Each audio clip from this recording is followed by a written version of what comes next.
प्यारे सज्जनों, यह बात बिल्कुल सच है कि अपने कर्मों के फल से कोई नहीं बच पाया है। कर्म आपका देखने में तो बुरा हो सकता है, परंतु अगर आपका उद्देश्य और आपकी नीयत सच्ची है तो फल भी आपको सच्चा और अच्छा ही मिलेगा। जिन कर्मों का फल वर्तमान में नहीं मिलता, उसे भोगने के लिए आत्मा फिर नया शरीर धारण करती है।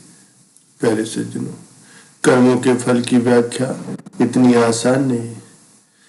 शब्द ही हमारे कर्म बन जाते हैं। हम जो काम करते हैं वो तो हमारे कर्म होते ही हैं, लेकिन जो हमारी किसी के प्रति भावनाएं होती हैं, जो हमारे किसी के प्रति बोल होते हैं, वो भी हमारे कर्म हो जाते हैं। हमारे विचार ही हमारे कर्म बन जाते हैं। अगर आपने अपने विचारों पर, अपनी वाणी पर नियंत्रण करना सीख लिया तो आप एक महान इंसान बन सकते हैं। प्यारे सज्जनों, एक समय की बात है, एक बहुत ही प्रतापी और भक्तिवान राजा राज्य किया करते थे। उन्होंने अपने राजमहल में एक बार ब्राह्मणों के लिए भोजन का आयोजन किया और यह आयोजन उसने अपने बगीचे वाले स्थान पर रखा। इसलिए रसोइया भी उसी स्थान पर जाकर के भोजन पका रहा था। उसी समय आकाश में एक चील आया। उस चील ने अपने मुंह में एक सर्प को दबाया हुआ था और जब वो चील उस बगीचे के ऊपर से जा रहा था, उस समय उस सांप ने उस चील को डसने की कोशिश की, जिसके कारण जहर की कुछ बूंदें उस बर्तन में गिर गई जिसमें ब्राह्मणों के लिए भोजन पकाया जा रहा था। लेकिन वो उस रसोइयों को इस बात का पता नहीं चल पाया। उसे जरा सा भी आभास नहीं हुआ कि जहर की बूंदें इस बर्तन में गिर गई। फलस्वरूप वो सारा भोजन ही जहरीला हो गया और ये भोजन ब्राह्मणों को खिलाया गया। जहरीला भोजन करने के कारण सभी ब्राह्मणों की मृत्यु हो गई और एक साथ इतने ब्राह्मणों की मृत्यु हो जाना ये कोई अच्छी बात नहीं थी। ये तो घोर पाप हो गया। अब भगवान के सामने ये प्रश्न उठा कि इस पाप की सजा किसको दी जाए?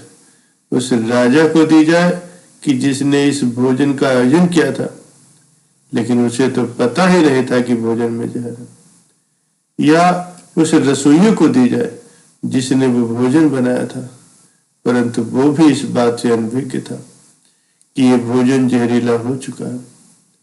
तो क्या सजा उस चील को दी जाए जो सर्प को लेकर के वहां से निकला, या फिर सजा उस सांप को दी जाए जिसने अपनी आत्मरक्षा के लिए उस जहर को उगला? ये तो बड़े ही असमंजस की स्थिति बन गई थी। लेकिन इतने बड़े घोर पाप की सजा किसे दी जाए? तो इस कर्म की सजा के लिए काफी दिन बीत गए। फिर एक दिन कुछ ब्राह्मण उस नगर में आए और उन्होंने एक महिला से राजमहल का पता पूछा।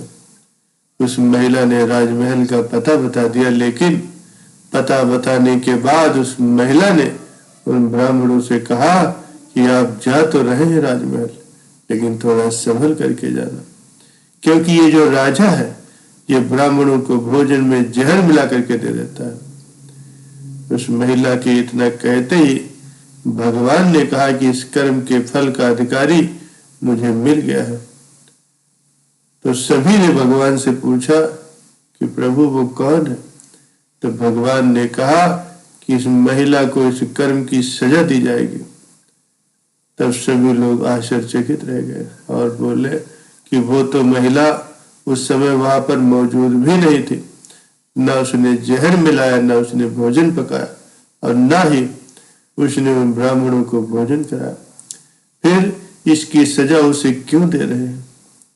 तो भगवान ने कहा, किसी भी कर्म का आनंद जो सबसे ज्यादा लेता है उसी को उसका फल भुगतना पड़ता है। इस पूरे कर्म में न तो रसोइयों को आनंद की अनुभूति हुई, न राजा को आनंद की अनुभूति हुई, न सर्प को हुई, न उस चील को हुई, लेकिन इस घटना में सबसे ज्यादा आनंद और सबसे ज्यादा रस इस महिला को ही मिला। इसलिए इस कर्म की सजा इसे ही भुगतनी पड़ेगी। प्यारे सज्जनों, कभी कभी हमारे शब्द, हमारी बोली ही हमारे कर्म होते हैं। हम जो काम करते हैं वो तो हमारे कर्म बनते ही है, लेकिन जो हमारी भावनाएं किसी के प्रति होती है वो भी हमारे कर्म होते हैं। हमारे विचार भी हमारे कर्म होते हैं। अगर आपने अपने विचारों पर, अपनी वाणी पर नियंत्रण करना सीख लिया तो आप बहुत से कर्मों के फल से बच सकते हैं। जब आप किसी के प्रति अच्छा सोचते हैं तो आपके साथ भी अच्छा होता है और वो होता ही रहता है। इसलिए प्यारे सज्जनों, किसी के भी बुरे कर्मों की आलोचना नहीं करनी चाहिए। प्यारे सज्जनों, इस सत्संग से हमें यही पता चलता है कि हम जो भी कर्म करते हैं, चाहे वो सही हो या गलत हो, हमें एक दिन उनका भुगतान करना ही पड़ता है। जिंदगी अगर हंसाए तो समझ लीजिए कि अच्छे कर्मों का आपको फल मिल रहा है, और अगर जिंदगी रुलाए तो समझ लीजिए ये आपके बुरे कर्मों का फल मिल रहा है। कर्म तो हम सभी करते हैं। अच्छे कर्म करेंगे तो उसका फल अच्छा मिलेगा, और अगर अच्छे कर्म नहीं करेंगे तो बुरा ही फल मिलेगा। ये जो कर्म हम करते हैं, अच्छे या बुरे, ये हमें कभी नहीं छोड़ते। हमें इनका फल आज नहीं तो कल जरूर ही मिलना होता है। लेकिन कई बार जब हमें बहुत दुख मिल रहे होते हैं तब हम बोलते हैं कि हमने तो कोई बुरा कर्म किया ही नहीं, हमने तो किसी के साथ कुछ भी बुरा नहीं किया, फिर हमें इतने दुख क्यों मिल रहे हैं। प्यारे सज्जनों, लेकिन हमने जरूर कर्म किए होते हैं। इस जन्म में नहीं तो पिछले जन्मों में किए होंगे, और पिछले जन्मों की तो हमें कोई याद ही नहीं है, क्योंकि हम इंसानों से तो चालाकियां कर सकते हैं लेकिन उस ईश्वर से नहीं। कर्मों का सिद्धांत बड़ा ही सरल है। जैसा आप किसी को दोगे वैसा ही आपको भी वापस मिलेगा। तो अपने मन से ये फैसला कर लीजिए कि आपको क्या करना चाहिए और क्या नहीं करना चाहिए। अगर आप इस ब्रह्मांड को सकारात्मक ऊर्जा देंगे, सबका भला चाहेंगे और सभी का भला करेंगे, तो आपको भी सकारात्मक ऊर्जा मिलेगी और आपका भी भला ही होगा।